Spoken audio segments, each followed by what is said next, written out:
Good morning and welcome to the National Newspaper Publicists Association's Let It Be Known. It is Thursday, July 27th, 2022. Investing during a recession. How important and how practical is wealth building through real estate, especially now when inflation and the cost of living is through the roof and when economists are saying we're on the cusp of a recession. This morning we speak to some experts, but first, Brittney Griner may be closer to freedom, and also the Justice Department appears poised to bring charges against former President Donald Trump. I discussed that and more this morning with the great journalist out of Georgia, Dawn Montgomery. Good morning, Dawn. Hi, good morning. Good morning. So, Dawn, the deal is on the table. Victor bout for Brittney Griner and Paul Whelan. Paul Whelan, he has been in Russia for several years now, and former police officer, and he's been in a Russian jail for a few years now. And so part of the deal would be that he would accompany Brittney home in exchange for the notorious Merchant of Death. What do you think about that? I think that this is what we've been asking for all this time. I know we've talked about her in great lengths on the show. And I just think it's a great conversation to start having. I know that it can be a bit scary for most people who are just now understanding what's happening in negotiations and talking about bringing Brittney home.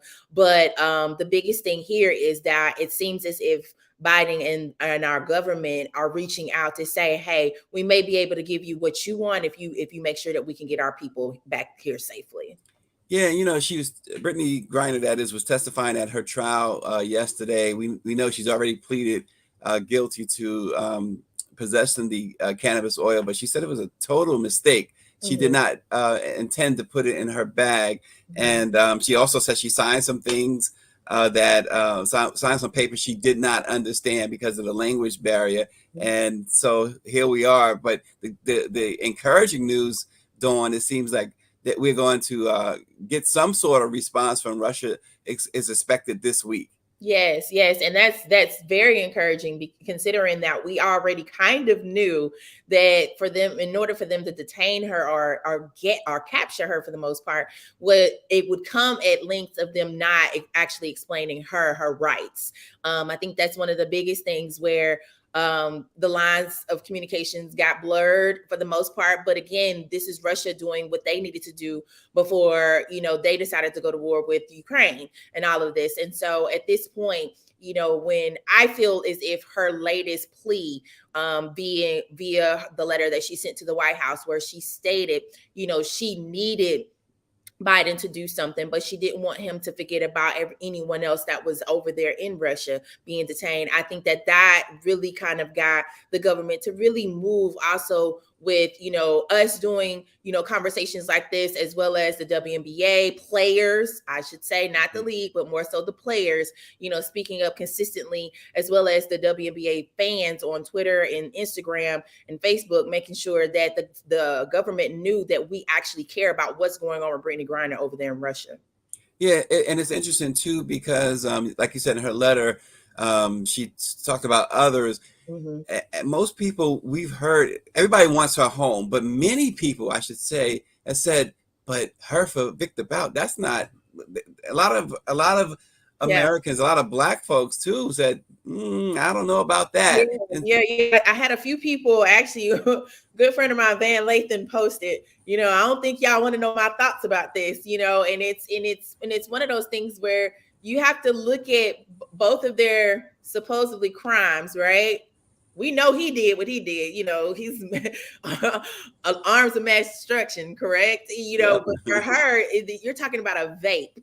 So does that really fit? And even if you put, the other detainee in the conversation, it just doesn't make any sense. But at this point, in some form or fashion, like, what else does the United States government have to give up in order to make sure that we can get at least two of our detainees back here on American soil?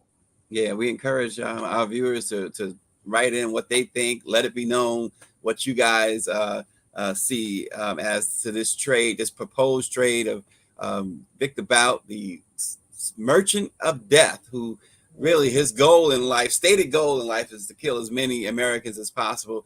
And for Brittney Griner and Paul Whelan, does that make sense? Apparently, President Biden has decided, yeah, it makes sense, because Brittney, really, she's facing 10 years over, a vape conscious. And you mentioned too, Dawn, I wanted to highlight this because you talked about not knowing her rights, not having her rights read. Well, here in the U.S. Supreme Court has greatly limited that too.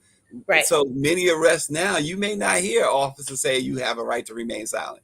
Exactly. And I think that brings up another conversation that I've mentioned in length on this show as well regarding her, is even though, she's over there and she's fighting and she's dealing with what she's dealing with over there in foreign soil, when she comes back home, there's going to be more things that she's going to have to face, not only just in her recovery time from this situation, but also just coming back and realizing that a lot of our rights have been stripped as well. And as a Black woman, a Black queer woman who is going to be faced with a lot of things, it's one of those things where it's almost as if, damned if you do, damned if you don't at this point. Yeah. Well, also going on, Dawn, Trump is in trouble, it appears. The DOJ says, yeah, we are investigating him. And now former White House aide under Trump, Cassidy Hutchinson, who gave that unbelievable testimony a few weeks back in the January 6 hearings about Trump's behavior and how he tried to grab the steering wheel of the Secret Service agent and he wanted to be at the Capitol during the riots. She is cooperating with the Department of Justice. They have opened a criminal investigation into Trump. They are targeting his actions before and during and after January 6th, and as well as him with the fake slate of electors that he was alleged to have sent to Georgia and Wisconsin and other places. Yeah. I mean, is he going to jail or not? I'm gonna keep asking every time this comes up. I want somebody in jail, and I want him to be the first person. But again, is it going to be a change in history where we see a former president be punished?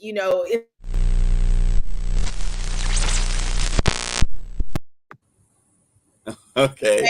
Well, maybe that answered your question. Listen, take him now.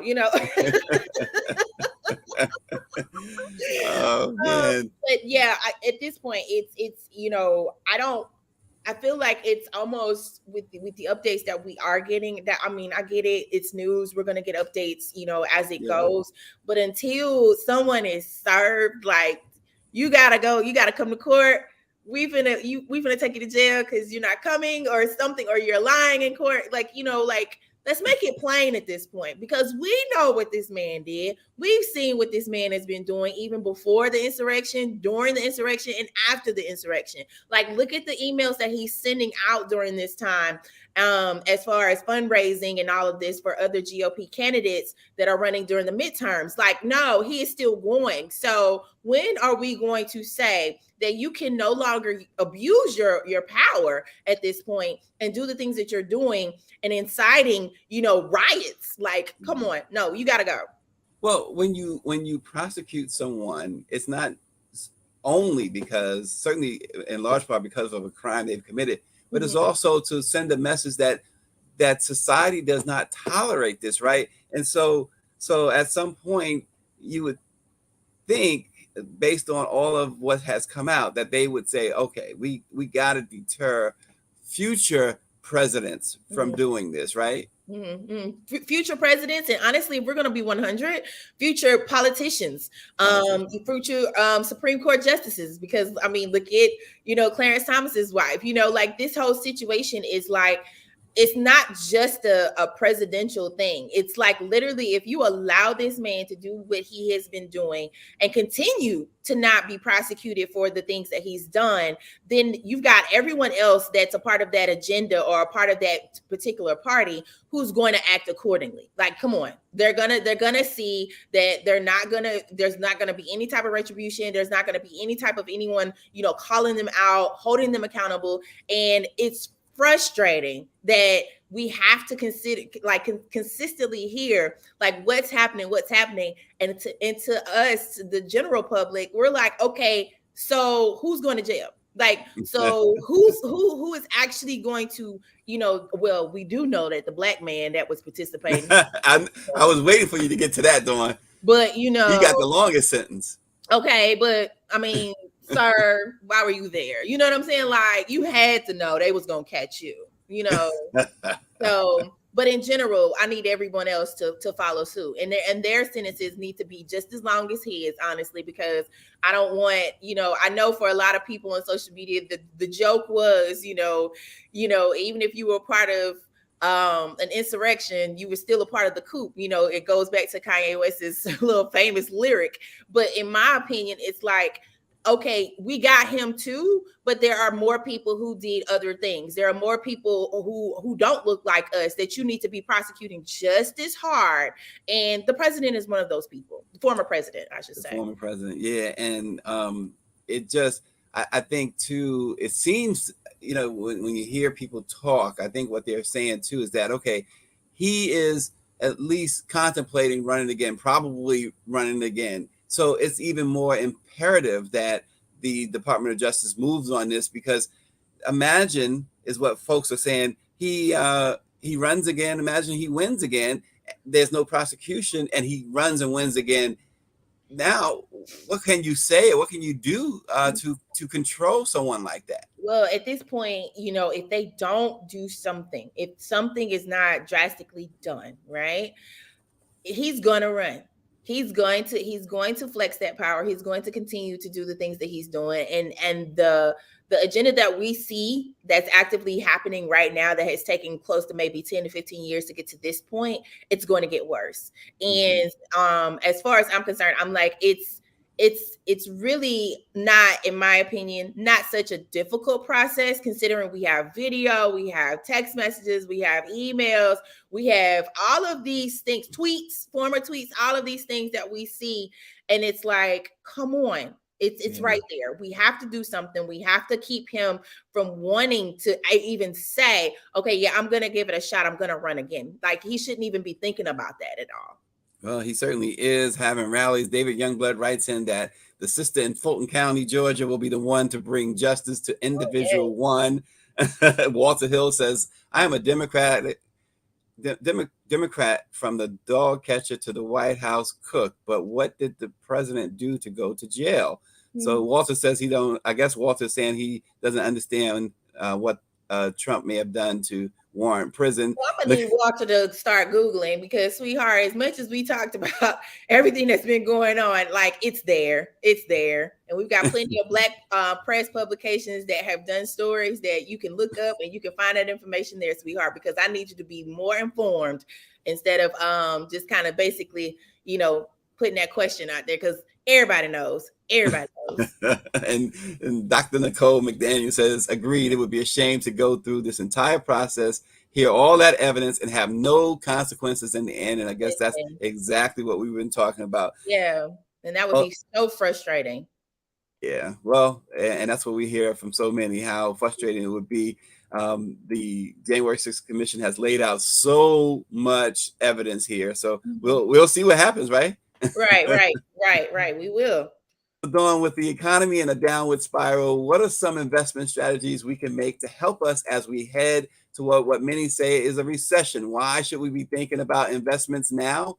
Joining us now is Kyara Gray of Charm City Buyers, and the man known as the mortgage guru, Eric Stewart. Good morning, Kyara and Eric.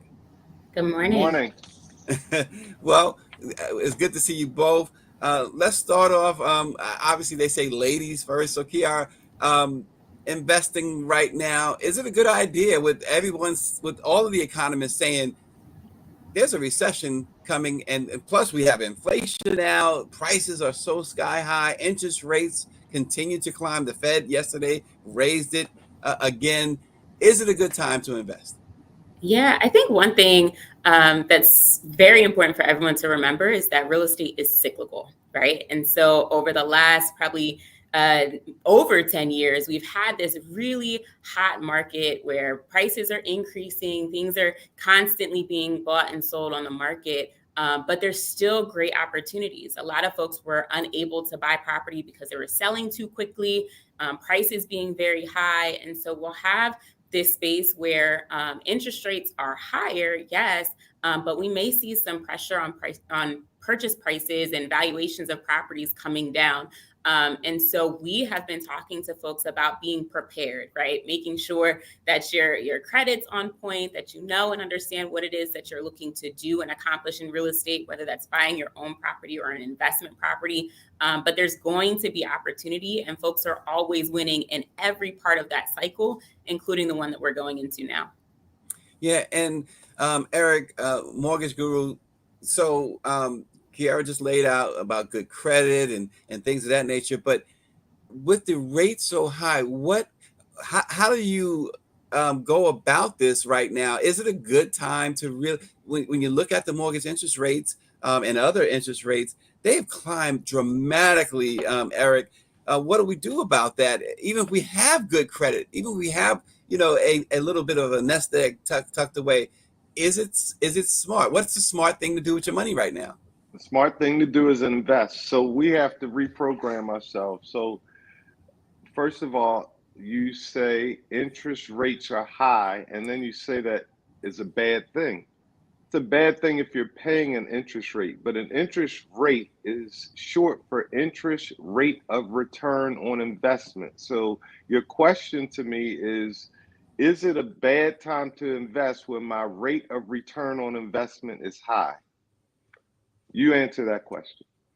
If the rate of return is higher, the problem is we're on the wrong side of the table, wrong side of the conversation. So yes, it's an excellent time to invest. If you know what happened, the Fed raised the rates yesterday and the stock market went nuts, and is again projected to do the same thing today because it's a better time to invest. So in regards to investing, yes, as a consumer purchasing a home to live in, it is tougher.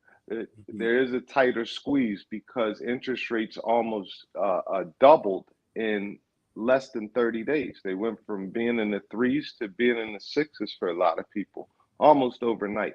So yes, your buying power got tremendously decreased. Some would agree that this is what was necessary to take the squeeze off because we've had dozens and dozens of buyers on the street trying to purchase, and because of the lack of inventory and it being a seller's market, it was impossible for them to buy. So those interest rates were just, a false flag.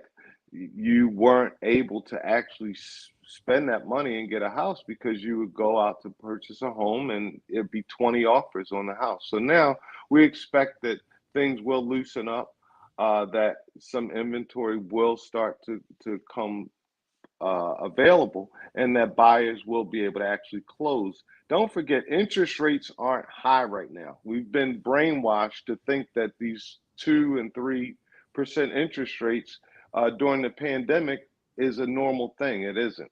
Normal interest rates are pre-pandemic, right around where they are now, maybe a little bit lower. The other thing is, if you buy now as a home buyer that wants to live in a home, you're not going to keep the loan for 30 years, 5 years. You're going to refinance as soon as interest rates drop. Even if they don't go down, typical person refinances in 24 to 36 months after getting their first loan. And the reason is there's an extra component when you don't put 20% down on a house called mortgage insurance, which is a complete waste of money. It's hundreds of dollars a month added to your mortgage payment that you don't have to pay once you get a little bit of equity in your home.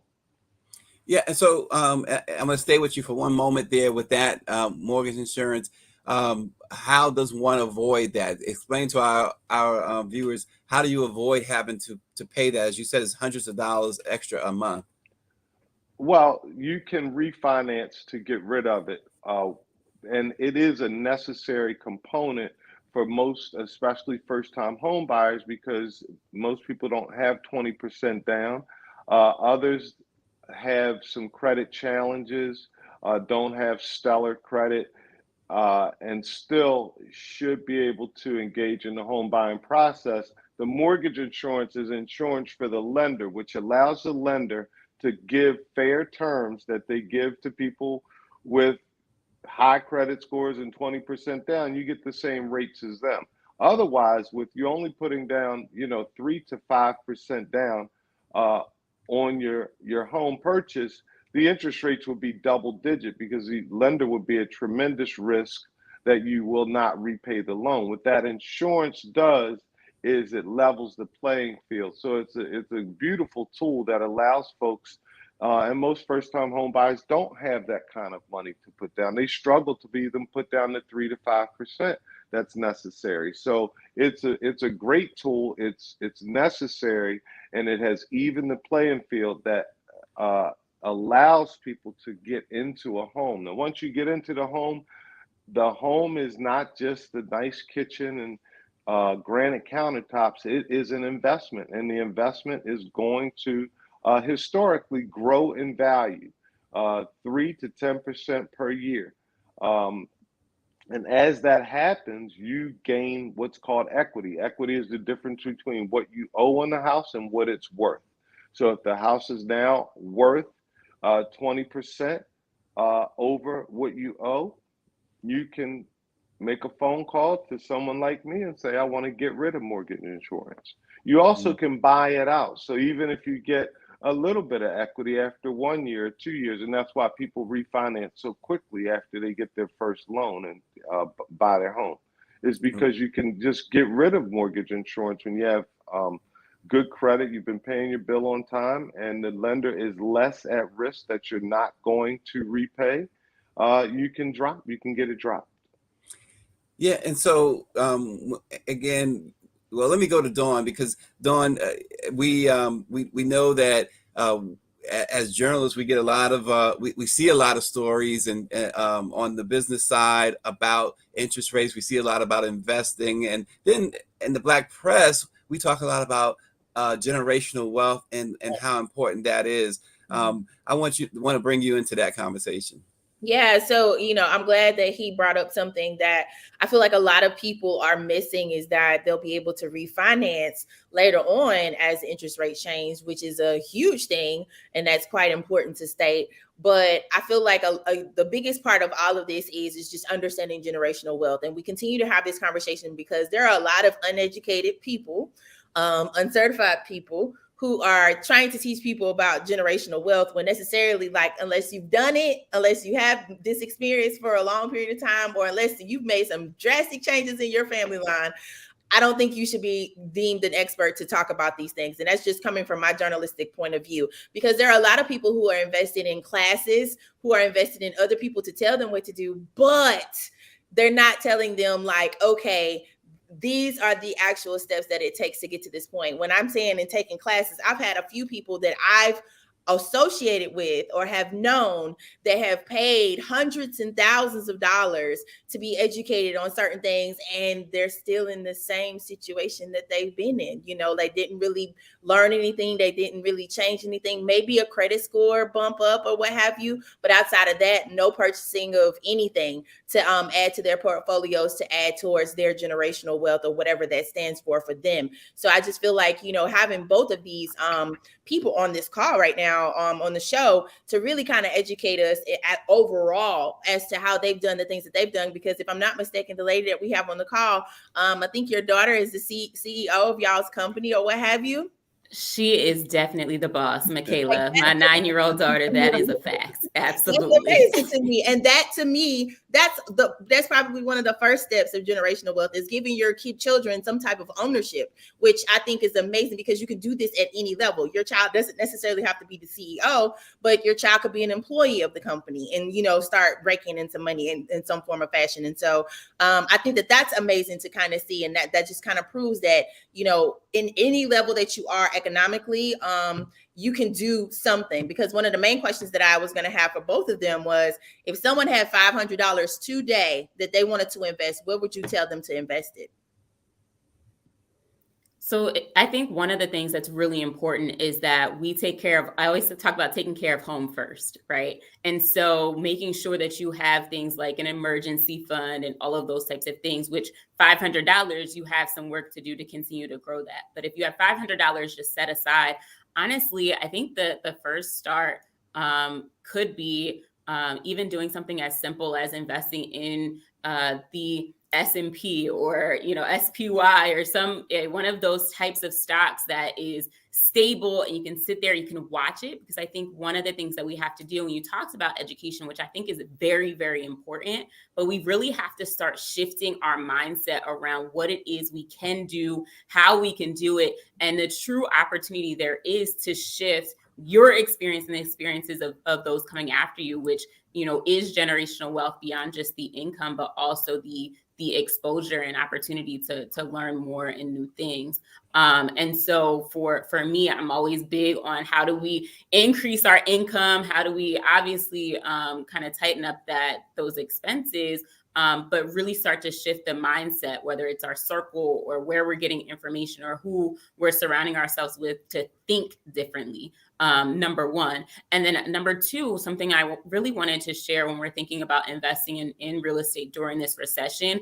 And I completely agree. Interest rates are pretty much on par with where they were maybe 15, 20 years ago. And so, we have to be careful with letting that scare us away. But we also want to make sure we're taking advantage of incentives and opportunities that are already out there that exist. So down payment and closing cost assistance, grants for purchasing properties in certain neighborhoods and areas.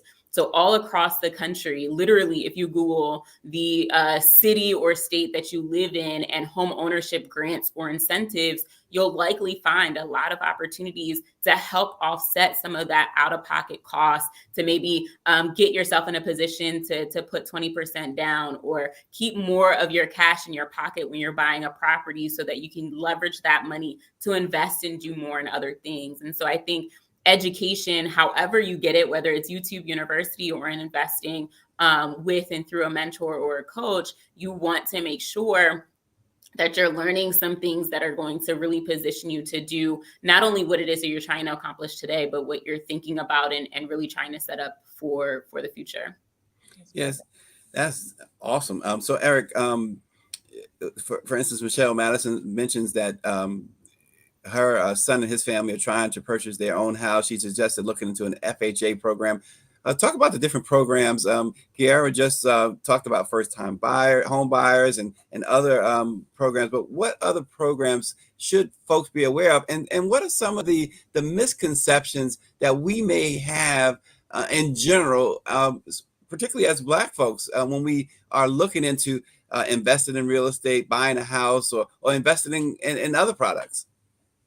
Well, real estate by far is the smartest investment.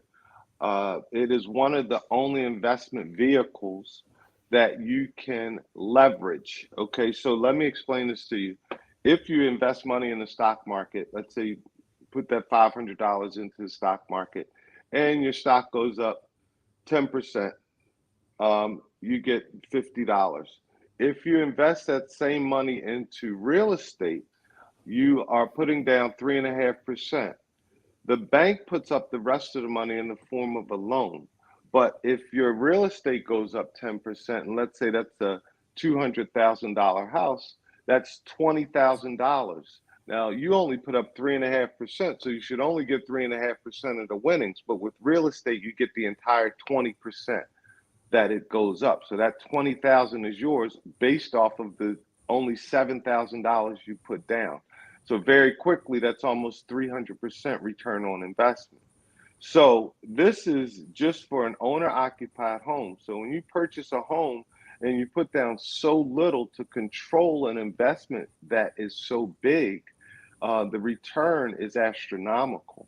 So we've seen these things happen for people over and over again, and they don't understand that purchasing a home is the most important investment you can make. So with the FHA program, that allows you to only put 3.5% down. You can use, Kyara brought up an excellent point. You can use closing cost assistance grants and down payment assistance grants that can virtually wipe out the down payment portion of the transaction, as well as covering the closing costs. The seller can also, with FHA, contribute 6% towards closing, and with some of the grants that allow you to put so much down, the seller can contribute 9% towards closing, which is actually higher than closing costs even are. So a lot of people don't know that you actually can have a seller contribute up to 9% towards closing.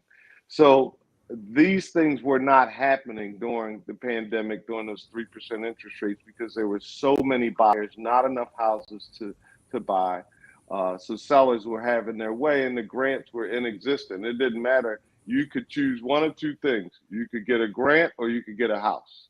So if you wanted to get a house, you had to forego the grant and come up with your own money. The seller wasn't helping with any of the closing costs. That has changed on a dime. So now we're back to normal, where you can get help towards closing and actually use it, actually complete a transaction, find a house you like, and the seller will assist with closing costs by giving you what's called a seller concession. So it's a brand new day, and it's a great time for buyers to take advantage of that. They forget that, yes, you may have seen low interest rates, but you have so many frustrations in folks that were not able to complete the transaction because they just couldn't win the bid.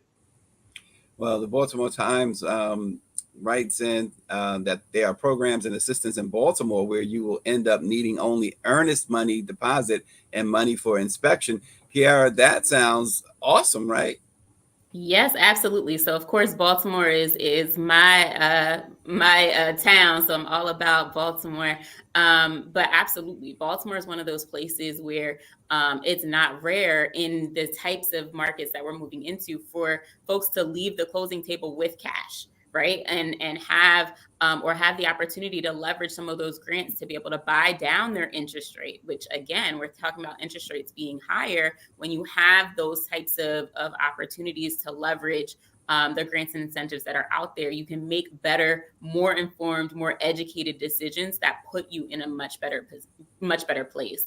And that's why I think it's really, really important that folks are spending that time to understand, some of the nuances and opportunities with investing or buying a house for yourself, or buying a house as someone who wants to invest and maybe turn a vacant house into a home, or be a landlord, being able to be educated on how to navigate the market that we're moving into, because it is different, but still being positioned to win and do the right thing for yourself and your goals. And Kyara, I'm going to stay with you for a moment. Tell us a little bit about what you do there with Charm City Buyers. I understand you guys actually bought a block. Yeah, we've been investing for about 10 years now. And so we've gone from buying rental properties and kind of transitioning into buying and selling houses, to where we saw an opportunity to really invest in a block and transform a block and really lead the charge in a neighborhood. And now we're actually just about to start a new construction 50 townhome, $16 million project in Baltimore, right by Johns Hopkins Hospital in East Baltimore. So we're really excited about transitioning from, being a landlord to buying back the block to literally building our own neighborhood. And so we're super excited about that. And it's been very important to us, knowing that there's about 15,000 vacant properties in Baltimore, and we can only do so much ourselves, that we're putting more folks in position to win and find success in Baltimore, whether as buying homes to live in Baltimore and being our neighbor, or investing right alongside us. So it's been really exciting to watch folks set those goals and accomplish them, and buy those houses and build those portfolios for themselves, but really being able to change the narrative on what people think about when they think about Baltimore. So we have bus tours in Baltimore. We have conferences once a year. So every quarter we get together live, and then throughout the year, we're supporting folks in accomplishing their goals so that we can build wealth, leveraging real estate. Real estate is the cornerstone of wealth creation, and also build Baltimore. And knowing that Baltimore is probably one of the last historically Black cities across the country that hasn't really hit the point of no return with gentrification. And so if we have a seat at the table and build our own, we can change the narrative on what that looks like for Baltimore. And Eric, you've been in the mortgage business for 25 years or more. You served as an expert on Fox 45 Morning News. You had your own daily show. So all of this is nothing new to you, but educate us again a little bit. First of all, on what you do now, and educate us on the whole process. Eric, we know that many people, as you guys just laid out, many people don't believe it, but it is a good time to invest even now with this recession. And just explain to us the best way of going about it. So basically, I own the Maryland branch of Real File Home Funding. I used to own a big mortgage company here called eMortgage Solutions, and we were a household brand in Maryland. I now do loans all over the country, but my home and my base is still here in Baltimore. And I love to serve my city, and I love seeing projects and funding projects like the one that Kyara is working on, 50 townhomes, a whole community. I have several projects like that I'm currently working on. And we want to repeat this to be able to not just help a first-time home buyer, but let's get to the bigger money, which is those that are selling the houses to those first-time home buyers. And those are investors, builders, and developers like Kyara. Let's create more Kyaras by giving them the capital that they need to make these things reality for their companies. So we're able to give, say for instance, Kyara she has this dream and she's dreamt, I want to build a community. I'm able to write her a check for $50 million and she can go out and she can exercise her dream because she has the expertise, she has the background, she has the staff, she has the experience to not just, we are oftentimes playing small ball, and there's nothing wrong with starting there, but that's not the end goal, is to buy and flip a house. Let's do that 10 times in one transaction. Let's buy an apartment building with 35 units in it. Let's get 50 acres of land and put a whole community there. And I am in a position to be able to say yes to those investors that want to grow to that next level. And they don't have to have experience. They can be a first-time investor. We're able to educate them on how to leverage their credit and the money, the cash that they have, and then that goal and that dream, we can plug them in with folks like Kyara. I'm certain that she mentors to many investors to show them how to take it to the next level, to have the CPA to be able to have your books, the attorney, and all the folks that I have on my team on the commercial side. So I have the side where I help home buyers, and then the other side where I help investors and do everything from fix and flip to buying an apartment building to buying a strip mall, commercial lending, true commercial lending.